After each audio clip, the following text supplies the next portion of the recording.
With just 2 months left before the May trial, Sean "Diddy" Combs is reportedly in full damage control mode after explosive claims surfaced that Usher may testify against him. The stakes just skyrocketed. In response, Diddy's legal team has filed a high-stakes motion seeking to suppress all evidence obtained during the federal raids on his mansion, a move that could dramatically reshape the case. As the clock ticks down, the pressure is mounting, the legal battle is intensifying, and every next step could change everything. Sean "Diddy" Combs looking to suppress evidence in his federal trial. Senior investigative correspondent Aaron Katersky is back with the story. Good morning again, Aaron. And to you, Michael. You'll remember federal agents from Homeland Security investigations were hardly shy when they raided Sean Combs' opulent homes in Los Angeles and Miami, guns drawn. The jailed music mogul now argues those searches and other searches of his iCloud accounts, electronic devices, and New York City hotel room following his arrest were unconstitutional. His lawyers argue evidence obtained through those searches must be suppressed. Diddy's lawyers say the government presented a grossly distorted picture of reality when applying for the search warrants, omitting certain facts and including salacious details from an unnamed producer that were never credible. Combs has pleaded not guilty to racketeering, conspiracy, sex trafficking, and prostitution charges. The defense is also arguing here his ex-girlfriend, Cassie Ventura, was a willing participant in drug-fueled sex performances called freak-offs, not coerced, as prosecutors allege. Usher and Sean "Diddy" Combs have known each other for more than 3 decades, but their long-standing connection has resurfaced under deeply troubling allegations.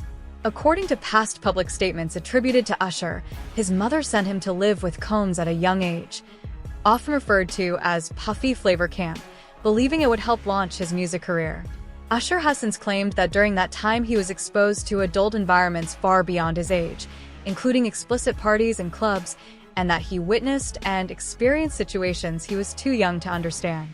These allegations, now being re-examined, have cast a dark shadow over their history and are fueling intense scrutiny as the case moves closer to trial. After being around that man, Sean Puffy Combs, I don't sleep to this day. I have a problem sleeping to this day. Like, yo, man, I'm here to work, man. I ain't sang in a week.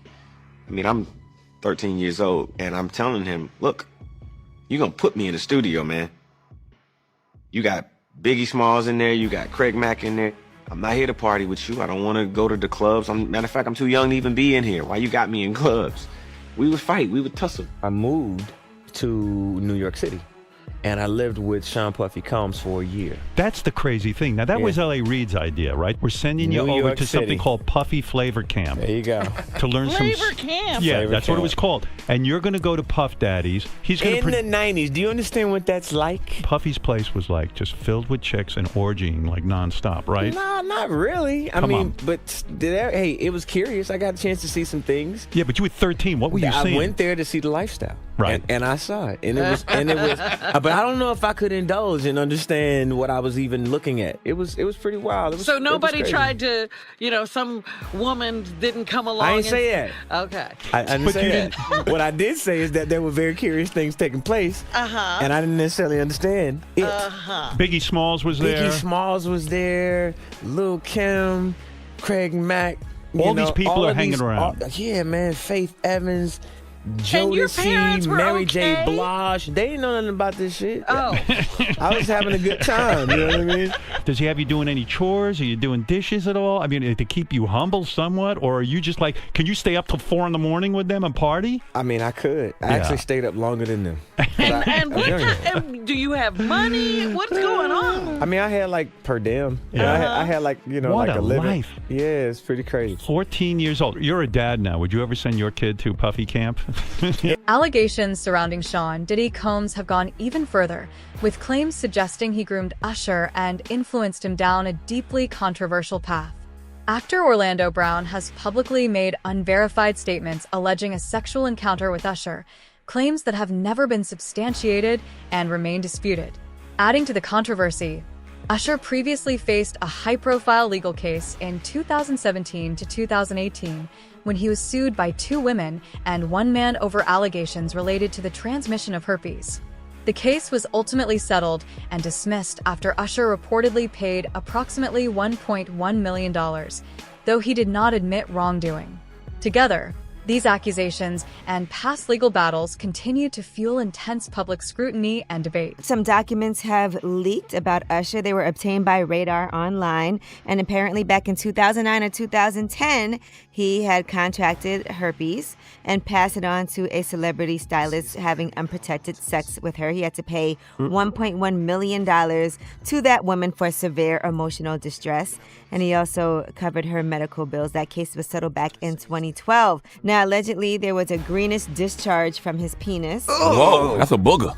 You can get penis boogers? I didn't know that. He said he went to the doctor. He was cleared of any STDs, so the woman went on and continued. Now, if I notice a greenish discharge oozing out of your penis. This ain't Nickelodeon. I don't know that I would That ain't continue. slime. What you gonna say, I know all these kids playing with slime nowadays, but no. I don't care who you are, Nothing, okay? Nothing green supposed to be coming out your penis. Nah, not at all. That's not how this works. Nope. Yellow comes out my... Questions are now swirling about how deep this controversy really goes. Was Sean Diddy Combs directly responsible for what later unfolded in Usher's life? Or was it the environment and lifestyle he was allegedly exposed to at a young age? Recently resurfaced footage from one of Combs' notorious parties has reignited the debate, showing Usher in an uncomfortable setting surrounded by adult behavior, substances, and chaos. In the clip, Combs is heard making disturbing remarks that appear to leave Usher visibly uneasy. Whether these moments reflect influence, coercion, or something more remains hotly contested, but the revelations have sparked a broader reckoning, forcing many to ask a chilling question. What is really happening behind the scenes in Hollywood? We made love. We made love. Who you made love with? Diddy, Bow Wow, Busta Rhymes. You just told me you seen Busta in the airport too. That motherfucker tried to act like he didn't know you. You smashed Drake? No, I never smashed. Oh, you made love to Drake. And Cat Williams. What's his name? Bro, you smashing a lot of people. What's that name? Terrence Howard. Terrence Howard. Terrence Howard. Usher. Usher's a gusher. We want to thank you. Come here. Don't sit on the bed at night. No homo. No, just don't get close to the bed. Don't get close. But it's just like, yo, we want to thank you for hosting the thing, man. It's been a pleasure. You didn't have to do it, and you did it. No. I definitely didn't have to do it. I definitely didn't have to. First and foremost, I'm not getting in the bed. Shouts out to him and what he did. I'm just gonna, if we can, let's just put the camera a little this way, just so we're not. I don't want my shot to even, I don't want it to come close to the bed, at all. Usher look like he fresh off a goddamn plane. Usher. Fresh off the garden stage. That's my brother right here from day one. We used to wake up and, pause, but like that's how. Back in the days when he was like 10 and I was a little bit older, his older brother, we used to fight over the Frosted Flakes. You know what I'm saying? Before pause was invented. You know what I'm saying? But it's my brother for real. We used to actually wrestle off of the Frosted Flakes because he used to always get up early with me. Usher's career undeniably exploded after his early connection with Sean Diddy Combs, but critics and commentators allege that success may have come with unspoken expectations. According to these claims, Usher eventually realized that continuing to receive opportunities and support meant giving something in return. Around that time, Combs was reportedly eager to gain access to a rising teenage talent, Justin Bieber. Usher played a pivotal role in Bieber's discovery, even competing with Justin Timberlake to secure his signing, and later facilitated introductions that brought Bieber into Combs' orbit. These allegations, while disputed, have reignited debate over power, influence, and the hidden dynamics behind fame in the music industry. I was flown out to Atlanta by a manager. His name's Scooter Braun. Flown out to Atlanta just to meet with him and meet different producers and different people. I was actually going to meet Jermaine Dupri at his studio. And who rolls up? Usher in his Range Rover. Yeah, rolls up. And I was like, is that who I think it is? And Scooter was like, yeah. And so I ran up to him and I was like, Usher, I love your songs. You want me to sing you one? And he was like, let's just go inside, little buddy. It's cold out. So the politest possible way he could say no, he did.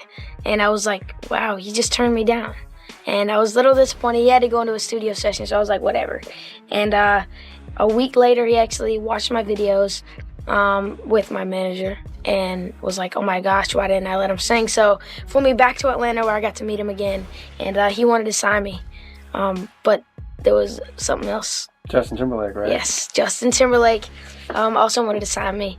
It was like kind of like, what happened was Justin Timberlake and Usher both went into a ring and boxed it out. And the outcome was Usher. I think it was a TKO.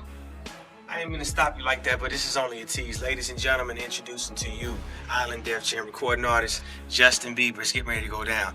Just so you know, we're in the studio right now working on it. Get ready because it's going to be big. Ain't that right, Justin? That's right. That's right. So look out. We're coming. Claims about Justin Bieber have added another explosive layer to the controversy. According to public interviews and widely circulated reports, not courtroom testimony, Bieber has suggested that meeting Usher at such a young age ultimately had a negative impact on his life.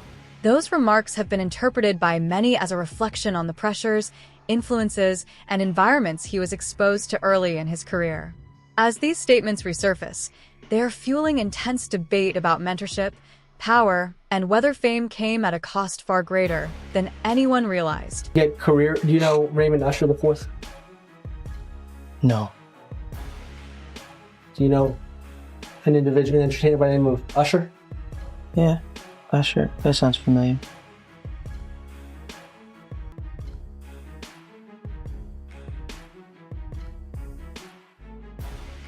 Isn't it true that Usher was instrumental in starting your career? What does that have to do with this litigation, Mr. DeKalb? This is just you trying to harass the client. Before we came back here, you had asked me. She's going to let her read back the question. Thank you for your memory. Is it true that Usher was very instrumental in starting your career? That was the last question. I was found on YouTube. I think that I was detrimental to my own. Interview 7. Listen closely to the way this moment is remembered because it raises serious concerns. When Justin Bieber was still a minor, private images of him were leaked, an incident that should have been handled with care and protection. Instead, comments later attributed to Usher about the situation struck many as deeply inappropriate and unsettling. Rather than focusing on safeguarding a young artist's privacy, the conversation veered into uncomfortable territory. For critics, this moment symbolizes a broader failure of boundaries in the industry, and it forces an urgent question about how vulnerable young stars are treated behind closed doors. You met Justin Bieber. This kid comes up to you. He's not Justin Bieber yet. He's just some kid. And he says, I want to sing for you. It was at the studio of Jermaine Dupri's. I said, why don't you set up a meeting between me and your manager? I'd love to meet with you and do this in a formal setting. I'm late for an appointment with Jermaine Dupri, right? And I don't want to keep him waiting. Let's just do this the right way. And then you have him come to audition for you, right? Actually, there were a few people. My wife at the time. Right. It also was Perry Reed, L.A. Reid's first wife. You were all sitting in a room somewhere. We were in a room. Yeah. And I showed her the video. And Perry says, are you crazy? You better get down there and meet this kid right now. He's amazing. When all these dick pics come out and all this stuff with Bieber's big penis, are you the mastermind behind that? Say, listen, show off your big penis and people will come to those concerts. Or are you sitting there? Is that the kind of manager he's doing? Usher, are you sitting down with him and saying, yeah, show your or leave it in your pants? I mean, do you sit him down and say, look, part of this is PR, man? By the way, he does have a brain of his own. Yeah, but were you shocked at the size of his penis? Hey, listen, he has a mind of his own. What he chose to do with his penis is his prerogative. He's managing that aspect of his life. But Usher is somebody... I have nothing to do with Justin Bieber's private parts, man. Critics argue that the breakdown of Usher and Justin Bieber's relationship stems from moments where boundaries failed when Justin was still a minor. Commentators point to uncomfortable public incidents from that era, claiming they should have been stopped and handled with greater care. While the details remain debated, Bieber has openly spoken in interviews about the deep shame and emotional toll he still carries from his early years in the spotlight. For many observers, his story has become a sobering example of how fame, power, and silence can collide, raising unsettling questions about who truly protects young stars in Hollywood. I want to also just show you this montage. This is a montage that was shared by Evie Magazine. They do great work on their TikTok of Justin Bieber, again, just 15 years old, in Hollywood, surrounded by a bunch of adults. And you let me know if any of this registers to you as normal. Take a listen.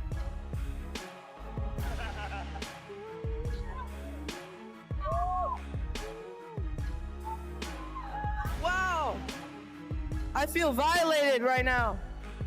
Wow. Lean into me again. You smell amazing. How old are you? Thank you. How old are you? I'm 16. I'll be 17 in like 2 weeks. I don't ever remember smelling that good at 16. Like that was bad. Yeah. Wow, look at your eyes. Look at what a beautiful face. All right. Some critics argue that these events weren't driven by concern for Justin Bieber's well-being, but by self-interest and unchecked power within the industry. Online commentators have raised questions about why boundaries appeared blurred and why influential adults failed to intervene when Bieber was still a minor. Persistent rumors, often repeated but never legally proven, have also circulated about a brief period when Bieber spent time under Sean Diddy Combs' supervision, fueling speculation about what truly happened behind the scenes. Bieber himself has largely avoided detailing those early experiences, which has only intensified public curiosity and concern.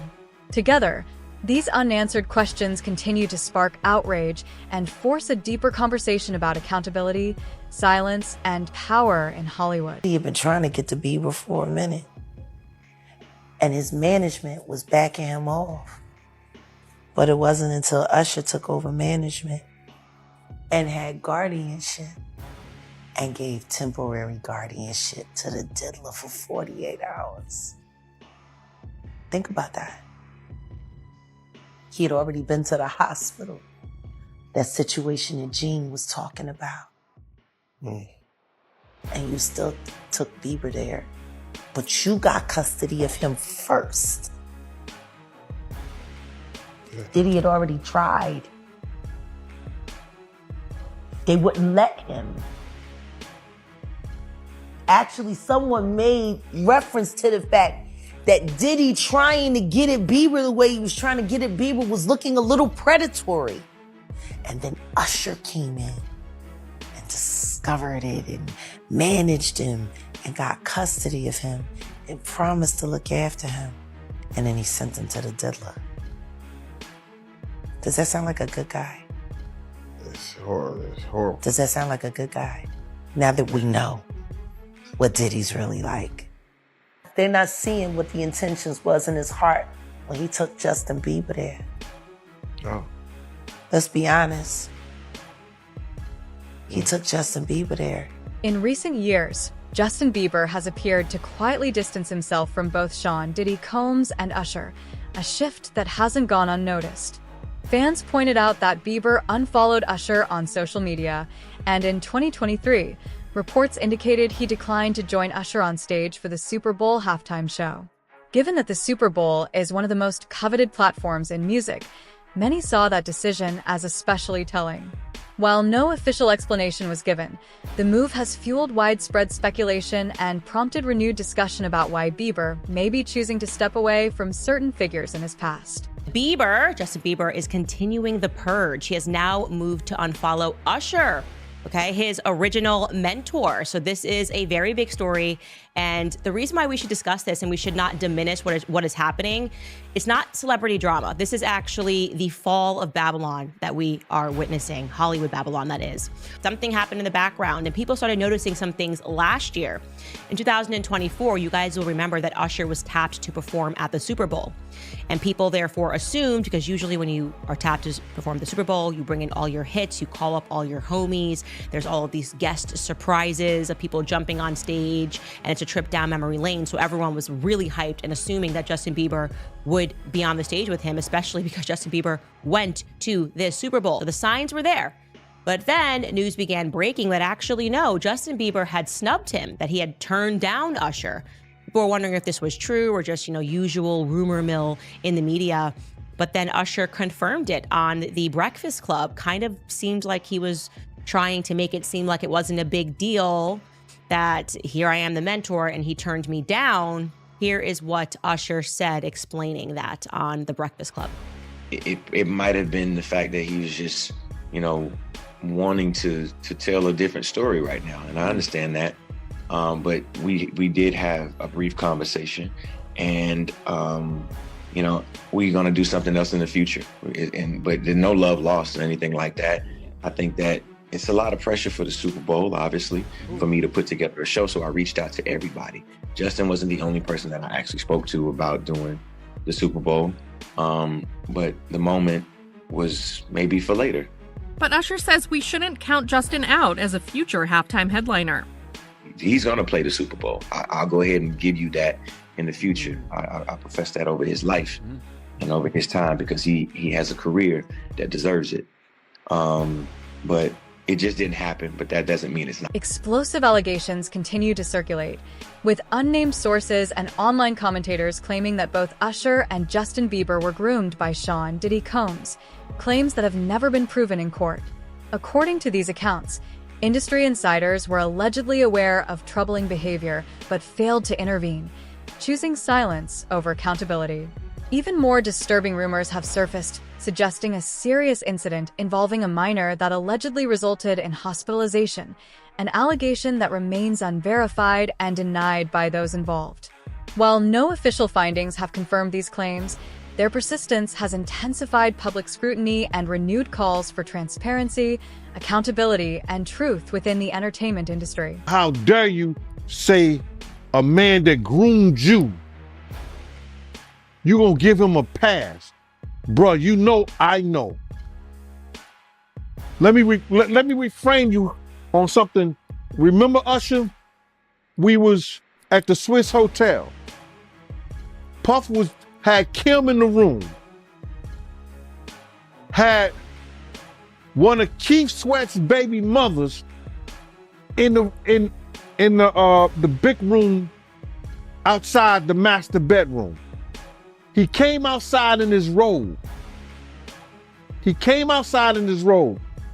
a fellatio right there. His back was turned to me. She gave him a fellatio. You knocked on the door. I came and opened the door for you. Puff went in the room.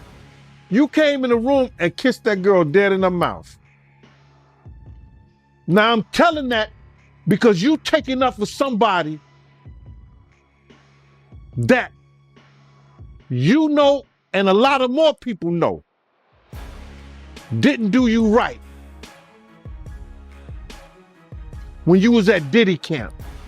You mentioned minors, and a lot of people have been trying to drag Justin Bieber into this situation because there's a lot of suspect looking videos with Diddy and Bieber in it, and they're making a lot of allegations. Mm-hmm. Same way they made allegations about Usher when Usher was younger. I mean, do you think that there's any credibility to these allegations? When there's smoke, there's fire. Why would Diddy be tapping his kid in his chest to see if he wired? And asking him, are you wired? Why would he be confronting that kid? Why would Justin Bieber make a song about, what is it? I got smashed at a Diddy party or something like that? Why? There's reasons behind all this. So where there's smoke, there's fire, Cam. I wouldn't put it past him. Yeah, Justin, he's been real quiet about this. I mean, I think like a lot of the other celebrities. I was reading something, Cam, and the kid say after he went to Diddy camp, he started using drugs so heavy and was smashed every day.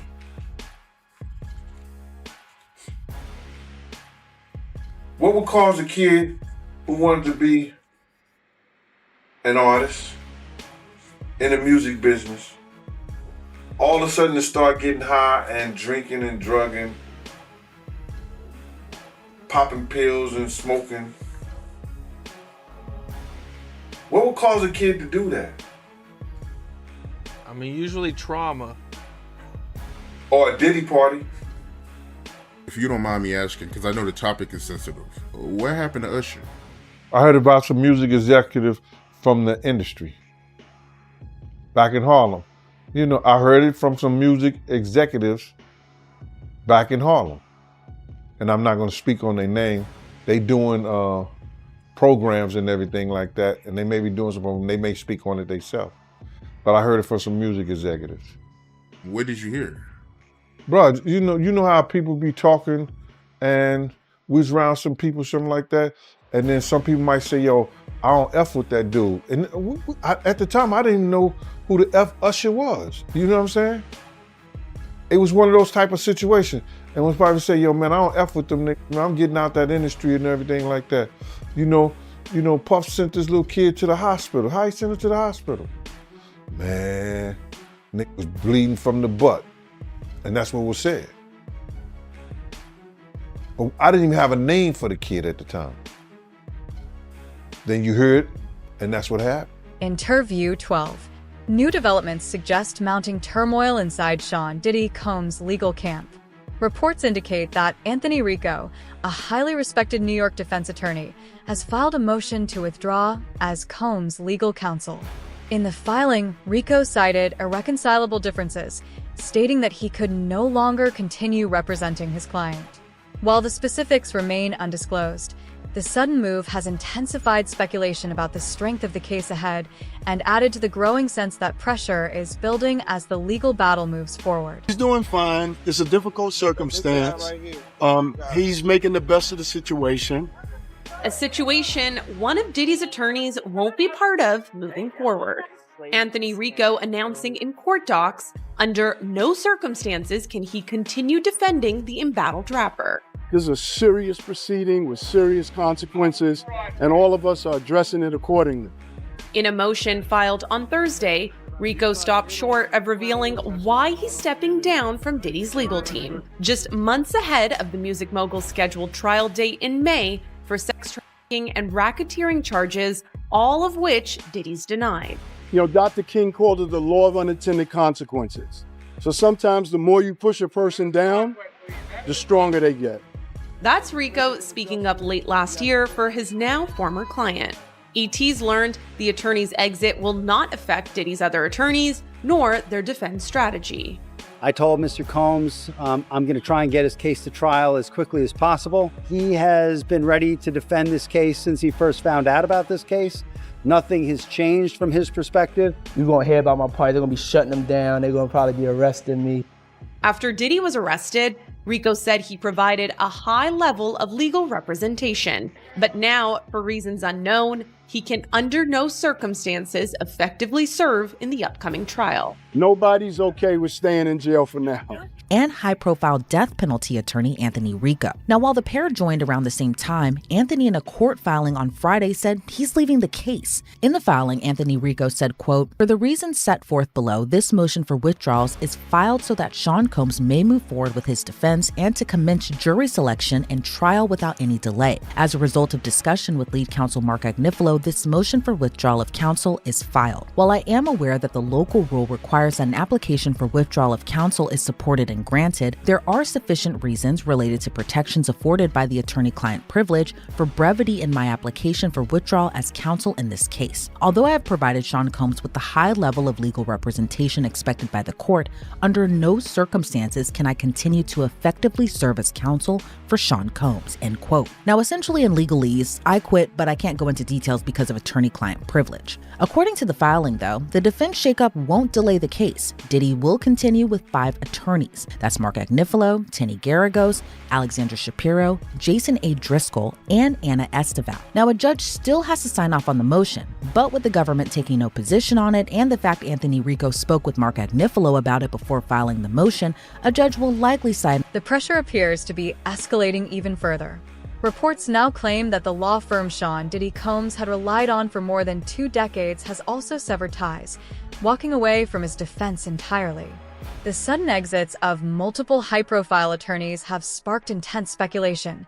What evidence do federal investigators allegedly have that's prompting some of the nation's top lawyers to step aside? And is it connected to the material Combs' legal team has been trying to suppress? While the details remain sealed, the rapid unraveling of his legal support has only deepened the mystery and raised the stakes as the case moves closer to a critical turning point. High-powered law firm of Grubman, Shire, Masalis, and Sachs has dropped Combs as a client. Now, this is the firm of Alan Grubman, who is a very prominent entertainment lawyer that represents some very big names. The Weeknd, Madonna, Chris Brown, Paul Simon, Usher, Bruce Springsteen. In fact, by the way, Alan Grubman was inducted into the Rock and Roll Hall of Fame. He actually helped found that back in the 1980s. So, gives you an idea about how big of a powerhouse this firm is. Now let's go back to Sean Combs. So the rumor circulating is that this firm did this because singer and actress Lady Gaga had threatened to leave the firm unless they parted ways with Combs. This is according to reporting by News Nation. And it's a big deal because the rapper and producer had apparently been with Grubman's firm for over 20 years. He was friends with Alan Grubman by all accounts.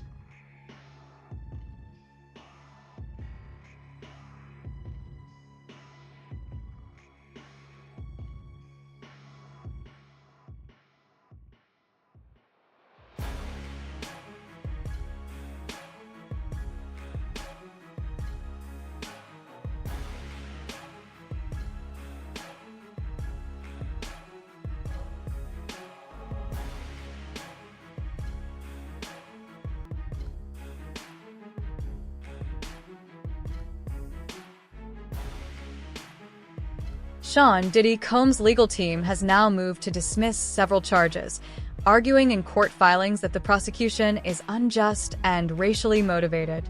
According to the defense, Combs is being targeted because of his prominence and success as a black man, and they contend that this bias warrants throwing the charges out. Legal analysts, however, note that this strategy faces steep hurdles, pointing out that the allegations involve complainants from diverse backgrounds, undercutting claims of selective enforcement. As the case advances, the court will decide whether this argument holds weight or falls flat under scrutiny. Sean Combs asked the judge in his federal case to throw out one of the charges. He says he's being targeted because he's a black man and the charge is rooted in racism. I look at Combs' argument and his chances of success. Welcome to Crime Fix. I'm Anjanette Levy. Sean Diddy Combs wants one of the counts in his federal superseding indictment thrown out. Combs argues he's basically being singled out by federal prosecutors because of his race and his success in business. Diddy's defense seems to be gearing up toward his alleged criminal conduct wasn't criminal. It was his personal business of what was going on in his bedrooms or hotels or wherever the freak-offs occurred. So they're saying that count 3 wasn't transportation to engage in prostitution, but was just him using escorts, male escorts at that, to bring in as a third with his girlfriends. Whereas the government's theory of the case is Diddy used force, fraud, and coercion to make his alleged victims have sex against their will in his freak-offs that he recorded for his own pleasure. Now, Diddy pleaded not guilty to all his charges, hence why the case is going to... Hollywood has long been accused of hiding dark secrets, but now, those shadows are being pulled into the light. The question is no longer if the truth will surface, but whether Sean Diddy Combs will be held accountable for the allegations against him, or once again find a way to outrun justice. Could potential testimony from Usher change everything? And what should we make of Justin Bieber's continued silence? Drop your thoughts in the comments below. If you want the latest updates as this story unfolds, make sure to like, subscribe, and turn on notifications. Thanks for watching. I'll see you in the next one.